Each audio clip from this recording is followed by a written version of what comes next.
Hi, folks. This is Don Meisner with the North Country Fishing Report. You know, each week I call people that I know down south of us, down in Jefferson and Lewis County, down that way, to give a report on the fishing in that area. And I called my buddy Rocky, who was a guide on the Salmon River. And I knew that probably there wasn't any real fishing going on in the Salmon River, but I learned something really interesting from him today as I was talking to him. And he said, the smallmouth bass fishing was phenomenal earlier this year in the Salmon River. These fish come into the river like they do the Grass River, any of our rivers, the Oswegatchie River. They come in the early part of the season to spawn.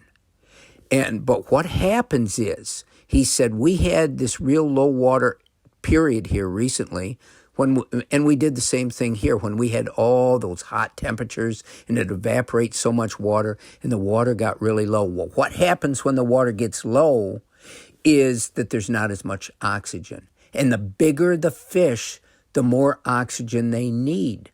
So what happened is most of those big bass in the Salmon River went back out into Lake Ontario much earlier than they would have. And so now there aren't a lot of bass left in the river. And I thought, that's really an interesting point. Now, in our tributaries, it's different because they can't get back in the St. Lawrence River, and most of them, if they're up from the first barrier. And so it told me so much more about where I find my fish. And I've told you, as I wade these tributaries, I catch 90% of my fish in the shallow, riffly areas as opposed to the pools. Once I get to the big, long, deep pools, I don't catch very many fish because I don't think they're there. They're back in the shallow riffles, and what do they get there? They get oxygen. And all the bait fish are there because they get oxygen. The more the water's moving and bubbling, there's more oxygen available.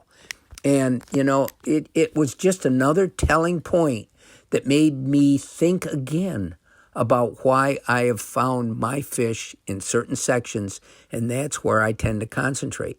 And now I realize it even more. I knew I was concentrating there because I was finding fish. But I was finding fish because oxygen. And oxygen makes food because it brings all the bait there. In everything, we all need oxygen. So that was an interesting conversation with Rocky, and it gave me more insight into all the water that we all fish up in this area. Until next time, folks, this is Don Meisner with the North Country Fishing Report.